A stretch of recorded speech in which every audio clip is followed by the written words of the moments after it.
बिस्मिल्लाहिर्रहमानिर्रहीम। अस्सलाम वालेकुम my YouTube family. I hope सब खैरियत से होगे।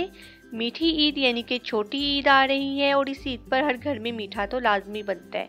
और अगर आप सोच रहे हैं कि इस ईद पर क्या बनाया जाए तो आपकी मुश्किल आसान करने के लिए मैं आपके लिए एक बहुत ही मज़ेदार और झटपट मीठे की रेसिपी लेकर आई हूँ, जो कि इतनी ज़्यादा मज़ेदार बनती है कि जब आप इसे बनाएंगे घर वाले खुश हो जाएंगे।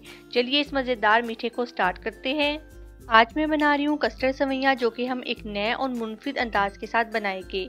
उसके लिए मैंने पैन में तकरीबन 1 लीटर दूध ले लिया है और इसमें शामिल कर दूंगी 3 इलायचियों का पाउडर और साथ ही मैं इसमें शामिल कर दूंगी हाफ कप से थोड़ा सा कम चीनी। ये आप अपने टेस्ट के हिसाब से कम ज़्यादा भी कर सकते हैं। और अब इसमें जाएगा 1 कप रंगीन सेवइयाँ, जिन्हें हम कलर सेवइयाँ भी कहते हैं। यह आपको मार्केट में आसानी के साथ मिल जाएगी। सेवइयाँ शामिल करने के बाद हमने चम्मच को लगातार चलाते रहना है और मीडियम फ्लेम पे इसे उस वक्त तक पकाना है जब तक कि सेवइयों का कच्चापन ख़त्म नहीं हो जाता और ये अच्छे से सॉफ्ट नहीं हो जाती। 2 से 3 मिनट के बाद ही दूध और सेवइयाँ जो है वो अपना कलर चेंज करना स्टार्ट कर देगी। दूध भी पकना शुरू हो चुका है। अभी हम इसे 4 से 5 मिनट के लिए या जब तक कि सेवइयाँ अच्छे से सॉफ्ट नहीं हो जाती मीडियम फ्लेम पे चम्मच को चलाते हुए पकाएंगे। तब तक मैंने यहाँ पे ले लिया है 1/4 कप दूध, या आपने ठंडा दूध लेना है, और इसमें शामिल कर दूंगी 1 टेबलस्पून भर के मैंगो कस्टर्ड पाउडर का। अगर आपके पास मैंगो कस्टर्ड पाउडर नहीं है तो आप वनीला कस्टर्ड पाउडर भी ले सकते हैं। और इसे हम दूध में अच्छी तरह से मिक्स कर लेंगे ताकि इसमें कोई भी गुठली वगैरह ना बनी रहे। 4 से 5 मिनट हो चुके थे मुझे यहाँ पर सेवइयों को मीडियम फ्लेम पर पकाते हुए, और आप चेक करें कि दूध जो है वो क्रीमी होना शुरू हो चुका है। इस स्टेज पर मैं इसमें शामिल कर दूंगी कस्टर्ड, जो कि हमने पहले ही ठंडे दूध में मिक्स करके रख लिया था। और चम्मच को आपने लगातार चलाते रहना है ताकि कस्टर्ड बर्तन को चिपके ना।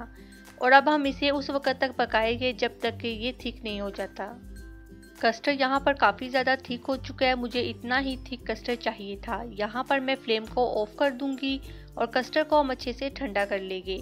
फिर इसमें कुछ ड्राई फ्रूट शामिल करूंगी, जिसमें शामिल है पिस्ता, बादाम और किशमिश। आप अपनी मर्जी का ड्राई फ्रूट भी इसमें शामिल कर सकते हैं। ये ड्राई फ्रूट मैं बिना रोस्ट किए इसमें शामिल कर रही हूँ। और इन तमाम ड्राई फ्रूट्स को हम कस्टर्ड में अच्छे से मिक्स कर लेंगे। और उसके बाद कस्टर्ड को थोड़ा सा और थिक, क्रीमी और इसका मज़े का फ्लेवर लाने के लिए मैं इसमें कुछ और चीज़ें शामिल करूँगी, जिसमें शामिल है फ्रूट कॉकटेल हाफ कप। अगर आपके पास फ्रूट कॉकटेल नहीं है तो आप फ्रेश फ्रूट भी इसमें शामिल कर सकते हैं। और कस्टर्ड को थोड़ा सा और क्रीमी और रिच बनाने के लिए मैं इसमें शामिल कर रही हूँ ऑल पर्पस क्रीम 1/4 कप। अगर आपके पास ऑल पर्पस क्रीम नहीं है तो परेशान होने की ज़रूरत नहीं, आप इसमें घर के दूध की मलाई भी शामिल कर सकते हैं। सेम वही टेस्ट आपको मिलेगा जो कि ऑल पर्पस क्रीम शामिल करने से आएगा। तो इन तमाम चीज़ों को हम कस्टर्ड में अच्छे से मिक्स कर लेंगे। तो यहाँ पर हमारी बहुत ही मज़ेदार, क्रीमी और रिच कस्टर्ड सेवइयाँ बनके तैयार हो चुकी है। और इसे मैं निकाल लूँगी एक प्यारी सी सर्विंग डिश में। और इसकी खूबसूरती को बढ़ाने और टेस्ट में और इजाफे के लिए मैं इसे सर्व करूँगी कटे हुए पिस्ते और बादाम के साथ, जो कि दिखने और खाने दोनों में ही बहुत मज़ा देते हैं। तो ये थी आज की मेरी रेसिपी कस्टर्ड सेवइयों की। उम्मीद है आपको पसंद आई होगी।